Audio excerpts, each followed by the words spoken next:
So the next person that I'm going to have speak is he is from the Eastern New York region. His name is Mike O. He currently is the web servant. He handles the insurance. He's the insurance liaison, and he's also the meeting list chair. And I asked Mike to come today to share a little bit about what he knows as far as state regulations or any governmental regulations, in addition to insurance issues. And if you have time, Mike, I know we're going to do a separate workshop on hybrid meetings, but could you maybe touch on that also? Absolutely. Hi, my name is Mike. I'm an addict.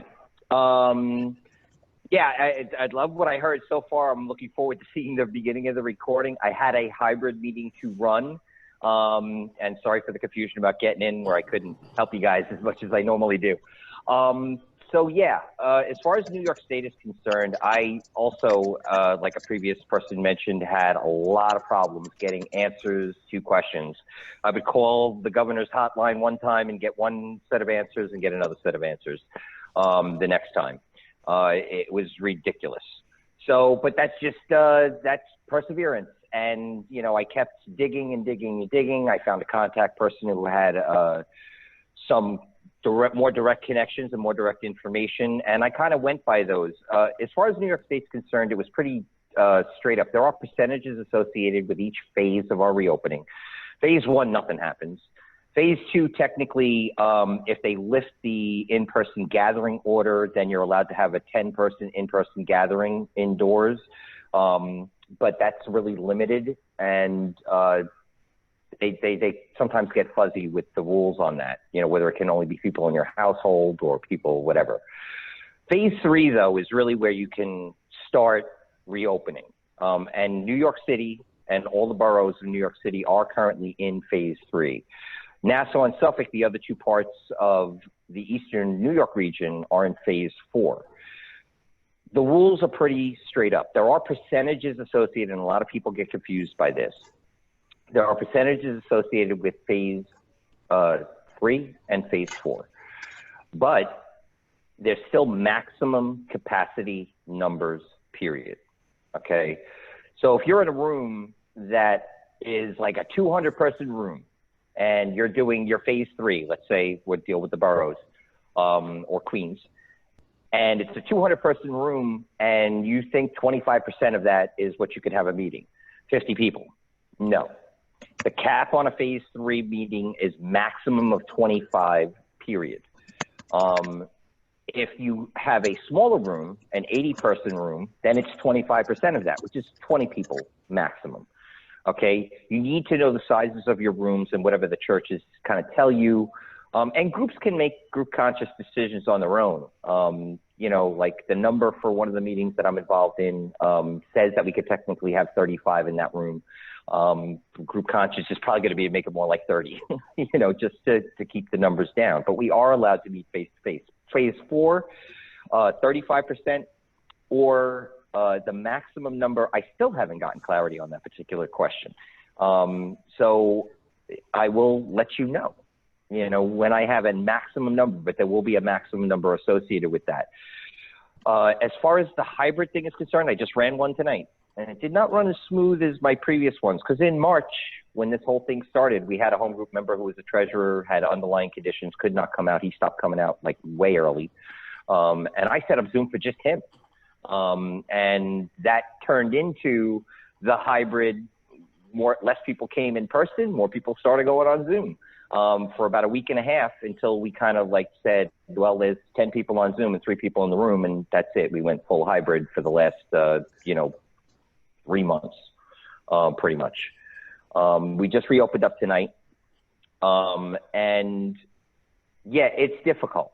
There's a lot of logistics with the hybrid meetings if you're running them simultaneously. Like we're allowing virtual hosts and virtual speakers, but then like me, I was in here in the room, managing the room too. And then there's this communications issue, logistical issues and stuff like that. It can be done. The simplest way a hybrid can be done is to just have somebody log in on their phone, log into the Zoom meeting that you were probably using at some point, and put that up on the front table, and let the chairperson in the in-person meeting go about the meeting, and have somebody online in the host meeting as a host so they can unmute themselves and say, hey, I got somebody to share online. It would primarily be audio only then for the Zoom meeting at that point. But I don't think we need to get complicated, because the people who want to stay home and still want to attend and stuff like that I think they're just fine. Many of them have expressed just like, yeah, get me in the meeting, let me listen. Hey, Mike. Know? Yeah. Mike, sorry to interrupt, but could you just back up a second, and just by definition, could you explain to the participants of the workshop what is a hybrid meeting? A hybrid meeting, a hybrid meeting is where you're running a Zoom virtual meeting, and in most cases simultaneously with the regular meeting, where you have a device in the group in-person meeting and it's logged into Zoom. Whether you have the camera on or off, like that's what I was trying to say, that's a group decision and group option, whatever they're comfortable with. If you make the virtual part of having somebody, like I said, logged in on their phone in the real meeting, in the physical meeting, yeah, and I have a allowing screen people to share come in. of that. All right, like this is one example of a hybrid meeting. Yeah, right. And that's a fancy setup. You know, like that's getting all big screen. At this meeting that I just did, I have a 26-inch monitor on the front table. And I had my laptop connected, and I did all this fancy stuff. You don't need to go that far, because I don't want to limit anybody's ability to have a simple hybrid. You know, like that's what I'll call it.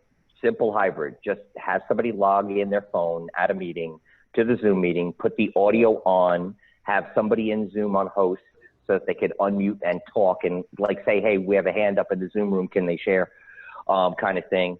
And allow the meeting, the in-person meeting, to operate virtually the same as it would have otherwise. The only other thing that I want to touch on with New York State and with our particular Eastern New York region is that indoors, period, end of story, masks must be worn. It is the thing that is holding up a lot of different things right now, is the spread they're worried about indoors. The churches, most churches that you're going to call, and when you ask them, can we start meetings, they go, well, everybody's got to wear a mask indoors. You got to clean after the meeting. And don't rearrange the room. Make sure the room is set up socially distanced. So indoors, you must be socially distanced. You must have masks on. If you're outside, it's a little different, but it's still, you need to maintain social distancing and stuff like that. And even when you're outside smoking cigarettes, you should still kind of maintain social distance. We had the neighbors at this particular meeting call the cops on addicts who were sitting outside smoking cigarettes and not wearing masks and not social distancing. This was months ago, but could happen again. So we want to make sure we keep NA's name in good standing, follow all the rules that are out there. And I know sometimes it's complicated. And with the hybrid thing, like I said, once again, please don't be discouraged. Many people have my phone number too. I'm always willing to talk when I'm available and to share my experience with everybody. Yeah, if there's anything else that anybody particularly wanted to go over? There is, Mike. So you have like a minute and a half left, maybe 2 minutes. Can you just talk a little bit about insurance? I don't think you mentioned the insurance. Sure. Can you just tell us a little bit about, and this is applicable to Western Queens? Yeah, we'll be applicable to Western Queens. All right, thank you. Nassau, Suffolk, Simply Spiritual, etc. And Greater New York too now, because I was informed earlier, about a week and a half ago, I guess, Greater New York received an addendum to their insurance policy, which we were expecting in Eastern New York. Most of my conversations when asked about insurance, will it cover anything COVID related? Our broker had told us for months, no. And even if you try to, they're going to fight it. Apparently they have released an official addendum. I have not gotten our copy of it for the Eastern New York region, but it is not something I didn't anticipate. Basically, they're writing an addendum to our policy for liability, saying that they are not responsible for anything COVID related. So if somebody comes into your meeting, doesn't wear a mask, doesn't social distance, and has COVID and gets other people sick and we get sued, we're not going to get any kind of liability coverage for that. If the facility finds out about it, or we have to tell them, like somebody was in the room that was sick and they have to pay for cleaning and they sue us for those costs or whatever, insurance is not going to cover any of those kinds of liabilities of damage, quote unquote damage to the facility or contamination of the facility. So we need to be aware of this stuff.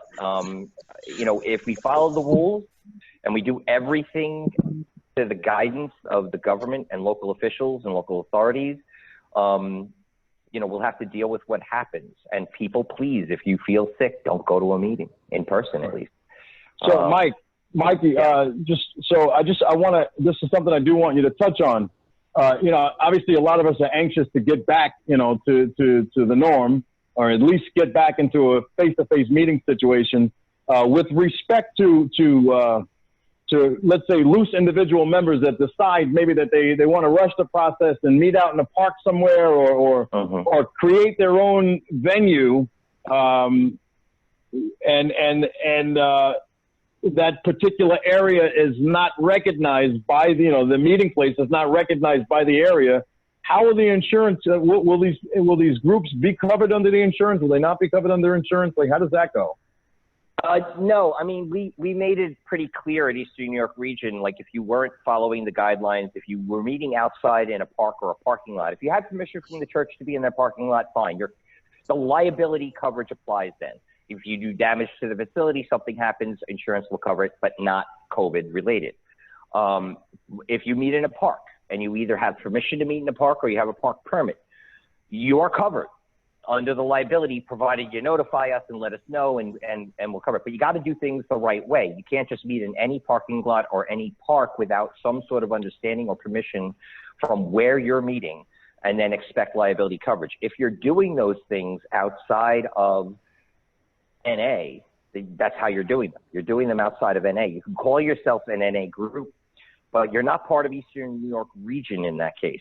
You're on your own. And it's abundantly clear. We're not telling addicts they can't do it. They can, but it's their choice, and then they are taking on that responsibility. The region, as a nonprofit corporation with insurance and stuff like that, cannot accept that kind of liability.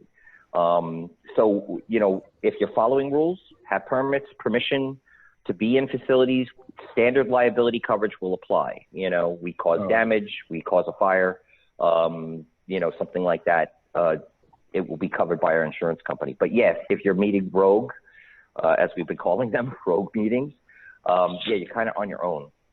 All right, Mikey, thank you so much, man. I really appreciate you sitting in and giving us that information.